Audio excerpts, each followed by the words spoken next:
पनवेल महानगरपालिकेच्या सार्वत्रिक निवडणुकीत भारतीय जनता पार्टीच्या खारघरमधील अधिकृत उमेदवारांविरोधात उमेदवारी अर्ज दाखल करून पक्ष शिस्तीचा भंग केल्याबद्दल निलेश बाविस्कर, गीता चौधरी आणि कोमल शिंदे दहाडे यांचे भारतीय जनता पार्टीमधून 6 वर्षांसाठी निलंबन करण्यात आले आहे। संबंधितांनी पक्षाच्या अधिकृत उमेदवारांविरोधात निवडणूक लढवत बंडखोरी केल्याचे स्पष्ट झाल्याने हा निर्णय घेण्यात आला आहे।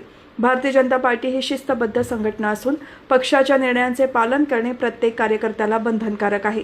मात्र निलेश बाविस्कर, गीता चौधरी आणि कोमल शिंदे दहाडे यांनी स्वतःच्या स्वार्थापोटी निर्णय घेत भाजपच्या अधिकृत उमेदवारांविरोधात आपले उमेदवारी अर्ज दाखल करत पक्ष शिस्तीचा भंग आणि बंडखोरी केली आहे। त्यामुळे निलेश बाविस्कर, गीता चौधरी आणि कोमल शिंदे दहाडे यांना पक्षातून 6 वर्षांसाठी निलंबित करण्यात आले आहे, अशी माहिती भाजपचे जिल्हाध्यक्ष अविनाश कोळी यांनी प्रसार माध्यमांना दिलेल्या प्रसिद्धी पत्रकात दिली आहे।